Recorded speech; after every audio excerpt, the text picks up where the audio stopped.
নমস্কার বন্ধুরা, কেমন আছেন সবাই? রুনি অ্যান্ড মম কিচেনে আপনাদের সবাইকে স্বাগত। আজ এমন একটা রেসিপি নিয়ে চলে এসেছি যা বাচ্চা থেকে বড় সবারই খুব পছন্দের। সেটি হলো জিরে বিস্কিটস।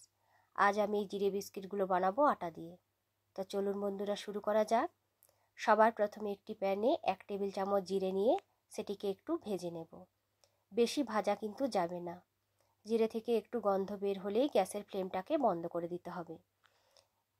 এরপর একটি হামানদিস্তে বা চাকি বেলনির সাহায্যে জিরেগুলোকে একটু ভাঙা ভাঙা করে নিতে হবে। গুঁড়ো কিন্তু করা যাবে না। দেখুন এইভাবে।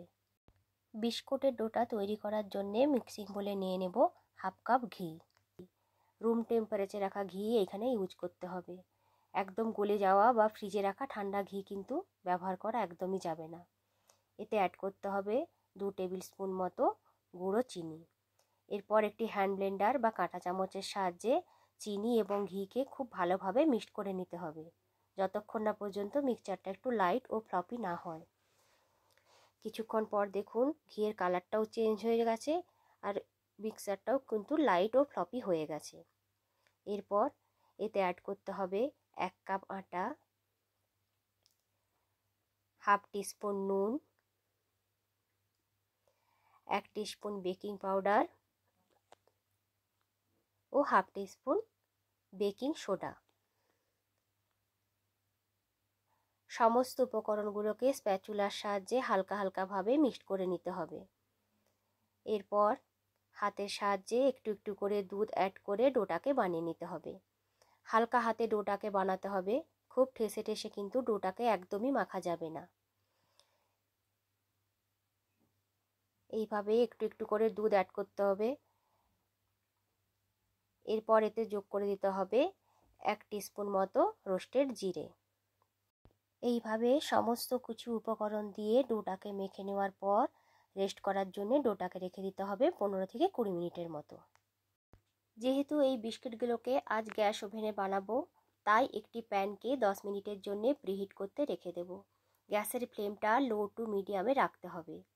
এরপর যে প্লেটে বিস্কুটগুলোকে বেক করব, ওই প্লেটের মাপে করে একটা কাগজ কেটে নিয়ে সামান্য বাটার মাখিয়ে রেখে দেব। 20 মিনিট পর ফিরে এসে ডোটাকে আবারও একটু হালকা হাতে মেখে নেব। এরপর এর থেকে ছোট ছোট বলের আকারে লেচি কেটে নেব। এরপর একটি লেচি নিয়ে লুচির আকারে বেলে একটি গ্লাস বা প্লেটের সাহায্যে গোল করে কেটে একটি ছুরির সাহায্যে একটু ডিজাইন করে নেব। দেখুন এইভাবে আপনারা আপনাদের পছন্দ মতো ডিজাইন করতে পারেন। এইভাবে কেটে একটু কাঁটা চামচের সাহায্যে এইভাবে একটু ডিজাইন করে নেব। আরও যে লেচিগুলো ছিল সেগুলো থেকে বিভিন্ন সাইজে বিস্কিট তৈরি করে নেব। ছুরির সাহায্যে একটু এইভাবে ডিজাইন করে নেব। দেখুন এইভাবে আরও কয়েকটা বানিয়ে নেব। এইভাবে বিভিন্ন রকম ডিজাইন করে বিস্কিটগুলো বানিয়ে নেব এবং ছুরি এবং কাঁটা চামচের সাহায্যে একটু ডিজাইন করে নেব। সমস্ত বিস্কিটগুলো বানানো হয়ে গেলে উপর থেকে ছড়িয়ে দেব একটু রোস্টেড জিরে। হালকা হাতে একটু চেপে চেপে জিরেগুলোকে বিস্কিটের উপরে লাগিয়ে নেব। এরপর যে বেকিং ট্রেটা রেডি করে রেখেছিলাম, বিস্কিটগুলোকে ওর উপরে সাজিয়ে নেব। বিস্কিটগুলো সাজিয়ে নিয়ে প্রিহিট করা প্যানে বেকিং করার জন্য রেখে দেব 30 মিনিটের মতো। বিস্কিটের থিকনেস কম হলে বেক করতে 20 থেকে 25 মিনিটের মধ্যে সময় লাগে। 30 মিনিট পর ফিরে এসে বিস্কিটগুলোকে প্যান থেকে বের করে ঠান্ডা হওয়ার জন্য রেখে দেব। গরম অবস্থায় বিস্কিটগুলো একটু নরম থাকে, ভেঙে যাওয়ার সম্ভাবনা থাকে, তাই ওই অবস্থায় বিস্কিটগুলোকে টাচ না করাই ভালো। বিস্কিটগুলো পুরোপুরি ঠান্ডা হওয়ার পর একটি প্লেটে সাজিয়ে নেব। দেখুন বিস্কিটগুলো কত সুন্দর বেক হয়েছে আর কতটা ক্রিস্পি হয়েছে।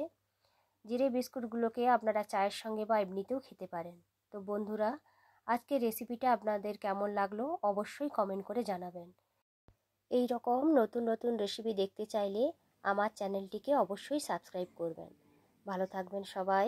আজকের মতো টাটা।